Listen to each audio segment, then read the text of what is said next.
حضرت محمد صلی اللہ علیہ وسلم کی زندگی ایک روشن مثال ہے جو انسانیت کے لیے ہدایت اور رحمت کا پیغام لائی۔ آپ صلی اللہ علیہ وسلم 570 عیسوی میں مکہ مکرمہ میں پیدا ہوئے۔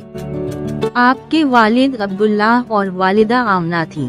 چھوٹی عمر میں یتیم ہو گئے اور دادا عبدالمطلب اور بعد میں چچا ابو طالب نے پرورش کی۔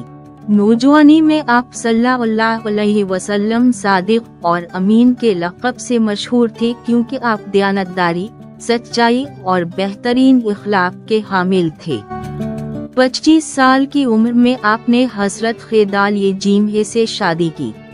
40 سال کی عمر میں غار ہرا میں آپ پر پہلی وحی نازل ہوئی جس کے ذریعے اللہ تعالیٰ نے آپ کو نبوت عطا فرمائی۔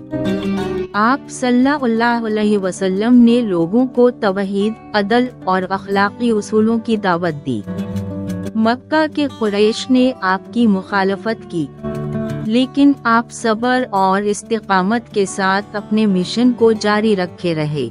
622 عیسوی میں آپ صلی اللہ علیہ وسلم نے مدینہ ہجرت کی، جہاں پہلی اسلامی ریاست قائم ہوئی۔ آپ نے مدینہ میں بھائی چارے، مساوات اور انصاف کے اصولوں پر مبنی معاشرہ تشکیل دیا۔ جنگوں کے باوجود آپ صلی اللہ علیہ وسلم نے ہمیشہ امن اور معافی کا پیغام دیا۔ آپ صلی اللہ علیہ وسلم کا آخری خطبہ حجۃ الوداع انسانی حقوق، خواتین کے احترام اور مساوات کی تعلیمات پر مبنی تھا۔ 632 عیسوی میں آپ صلی اللہ علیہ وسلم مدینہ میں وفات پا گئے، لیکن آپ کا پیغام آج بھی دنیا بھر میں انسانیت کے لیے مشعل رہا ہے۔